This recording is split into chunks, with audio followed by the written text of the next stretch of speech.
Hi guys, இன்றைக்கி யாருக்காச்சும் sweet சாப்பிட கிரேவிங்ஸ் இருக்கா? மறக்காமல் ஹெல்த்தியாக இந்த மாதிரி ட்ரை பண்ணி பாருங்கள். இன்றைக்கி நம்ம சூப்பரான ஒரு தட்டு பணியாரம் தான் செய்ய போகிறோம். வாங்க எப்படி செய்கிறதுன்னு பார்க்கலாம். தேங்காவை இந்த மாதிரி துருவிட்டு கொஞ்சமாக பெருசாக கட் பண்ணிவிட்டு நல்லா நெய்யில் வறுத்துக்கலாம். அப்புறமா ஒன்றும் இல்லைங்க, சும்மா அந்த நம்ம இட்லிக்கெல்லாம் அரைச்சி வச்சுப்போம்ல மாவு, அதை போட்டுக்கலாம். அப்புறமா ஒரு 2 ஏலக்காவை தட்டிட்டு அதில் போட்டுக்கலாம். நான் கடலைப்பருப்பை கொஞ்சமாக ஊற வச்சுருந்தேன், அதையும் இதில் போட்டுக்கிறேன். அப்புறம் வெல்லத்தை நல்லா பாக எடுத்து வச்சுக்கோங்க, நல்லா திக்காக வச்சுக்கோங்க, அப்போ தான் நல்லாயிருக்கும்.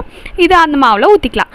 அதை சதக்குன்னு மிக்ஸ் நம்ம வறுத்து வச்சுருந்தோம்ல தேங்காய், கொஞ்சம் ஸ்லைஸாக கொஞ்சம் துருவி அதை போட்டுக்கலாம். அதை போட்டு ஒரு பிளேட்டில் கொஞ்சம் நெய் தடவி இட்லி பாத்திரத்தில் வச்சு அதை அப்படியே அழகாக ஊற்றிக்கலாம். அதை அப்படியே ஊற்றிட்டு க்ளோஸ் பண்ணி வச்சிடலாம். ஒரு 15 மினிட்ஸ் அப்படியே விடுங்க. நல்லா செம்மையாக இருக்கும் இந்த ஸ்வீட்டு. நீங்களும் மறக்காமல் ட்ரை பண்ணி பாருங்கள், சரிங்களா? குழந்தைங்களுக்குலாம் இது தரலாம், ரொம்ப நல்லாவே இருக்கும்.